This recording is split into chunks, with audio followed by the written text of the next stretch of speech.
In the early years of the 18th century, the future of the new British state was far from secure. North of the border, the Union remained a live issue. In 1713, a motion for its repeal in the House of Lords failed by only 4 votes. In 1714, after the Hanoverian succession had taken place, there were calls in Scotland for its dissolution, now that its principal objective had been achieved. And the group best placed to capitalise on this discontent were the Jacobites, supporters of the exiled Stuarts, the dynasty ousted from power in the late 17th century. It had been James Stuart's desire to promote, however gradually, his own Roman Catholicism, combined with the prospect of a Catholic succession, that had raised considerable alarm within England. An unofficial invitation was extended to William of Orange, the Dutch, and more importantly Protestant husband of James's daughter Mary, to mount an invasion of England. When James fled London for France in the face of the invading army, William was offered the vacant throne. Although principles of hereditary succession and divine right appeared to have been sorely compromised, the so-called Glorious Revolution was secured within England without recourse to civil war. In Scotland and Ireland, however, significant forces remained loyal to James, and although William assumed the thrones of both countries, the transition was not nearly so smooth.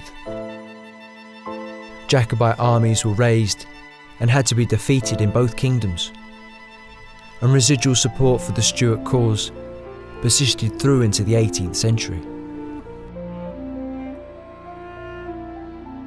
Whilst they were technically united by their wish to restore the exiled House of Stuart, the Jacobites were 3 different movements within the 3 kingdoms, each of which saw a Stuart restoration as a stepping stone to the achievement of larger objectives. In England and Wales, a small minority of the Anglican clergy had refused to acknowledge the legitimacy of the incoming monarch in 1688, but their numbers and influence were minimal. More serious was the potential support of the Tory party, whose members intermittently flirted with Jacobitism. Traditionally, Tories had aligned themselves with loyalty to the Church of England and the monarchy. But in 1715, George I, the new German king, although Protestant, was a Lutheran and thus a dissenter, and many feared, rightly or not, that the change of monarch, combined with the Whig political ascendancy, would seriously undermine the Church of England. Many English and Welsh Tories, who had not stood in the way of the revolution back in 1688, perhaps surprisingly, came to see the restoration of the Catholic House of Stuart as a way to perhaps reassert both their own political power and the primacy of the Anglican Church.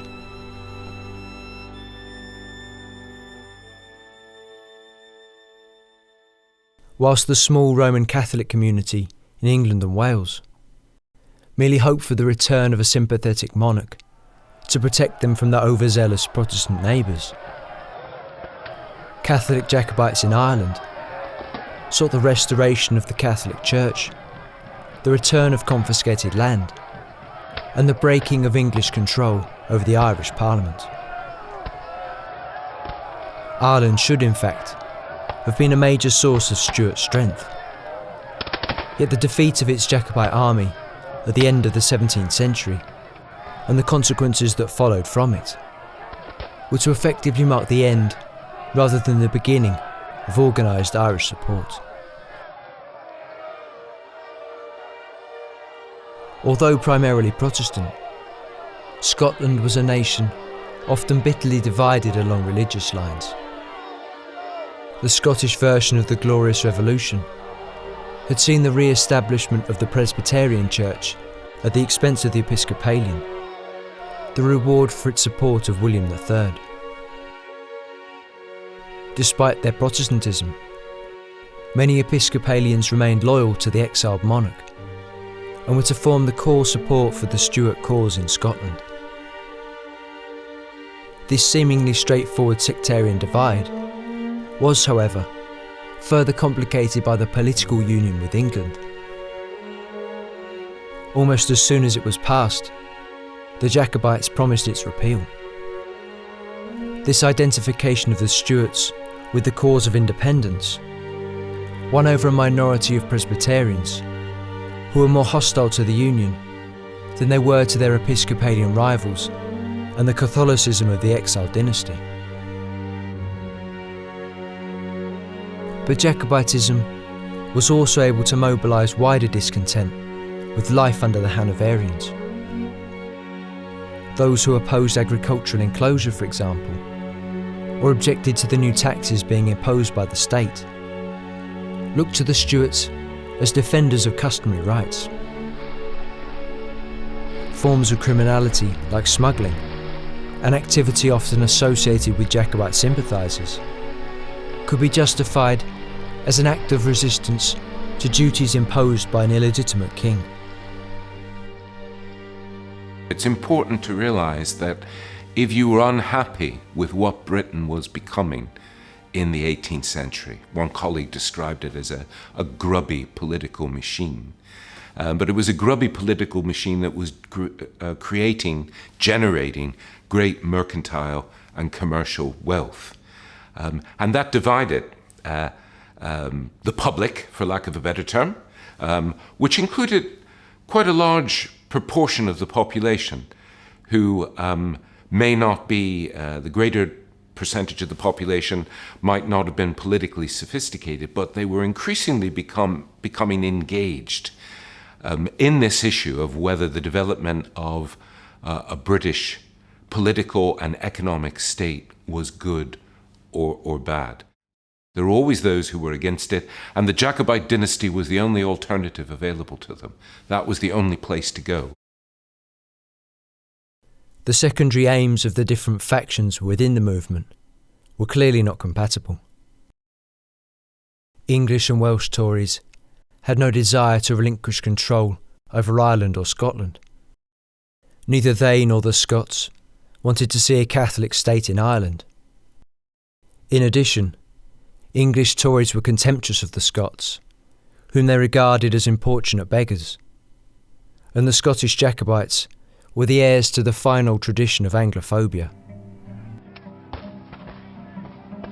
Yet despite these very evident tensions, the Jacobite movement was to pose a continuous threat to the Hanoverian state throughout the first half of the century.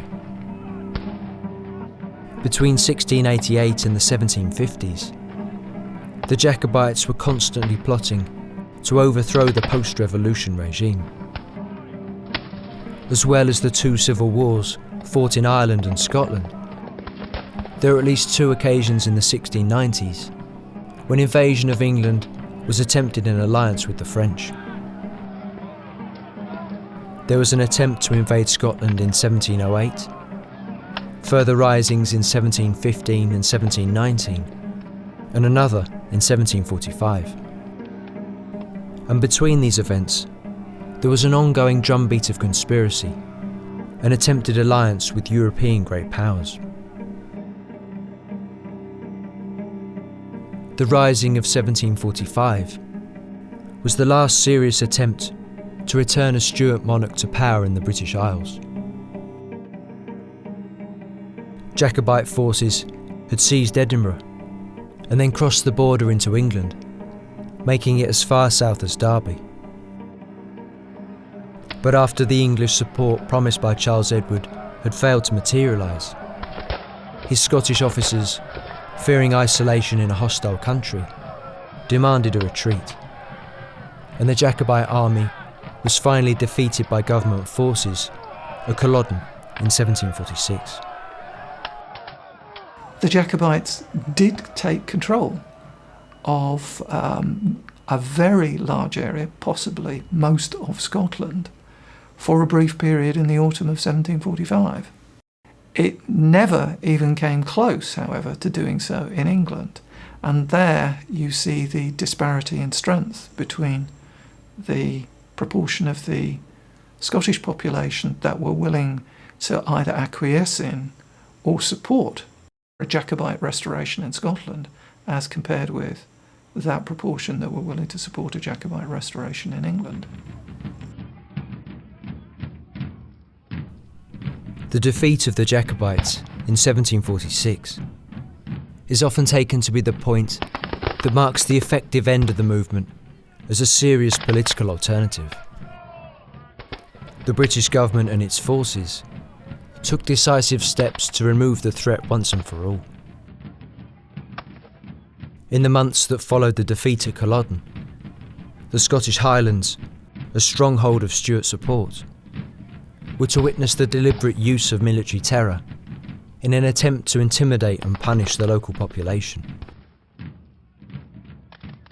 This was followed by a systematic attack on indigenous language and culture.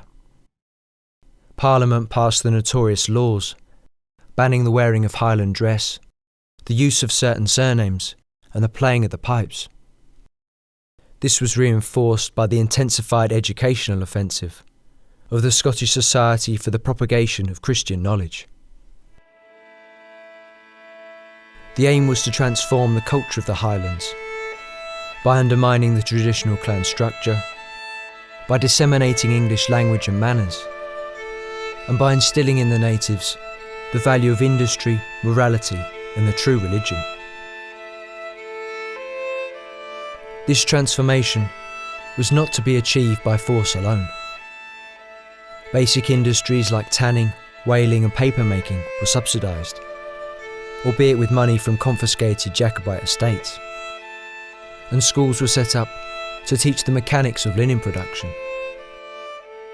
In order to ensure their loyalty, it was believed that Scottish Highlanders would need to see firsthand the benefits and prosperity that union would bring. I think there is a neglected element that within Scotland, Jacobitism is seen as a broken reed. Scotland suffers the repercussions of failure in 1746. The Jacobite claimant to the throne is rescued by the French. His leading Scottish adherents, many of them escape to France and don't suffer the repression, the reprisals, the loss of property, the loss of lives that became the fate of many of those who'd become associated with the Jacobite rebellion at that time. So although there continued to be Jacobite plots into the 1750s, there's still interest in the Jacobite cause up till at least the 1760s. Many families that formerly had been Jacobite, and sometimes it could be in generational terms, that the sons, the children of those who had been loyal to the idea of a Jacobite cause, having witnessed the very real cost of that loyalty, changed their priorities as their parents became older and passed away, and they took over responsibility for family fortunes.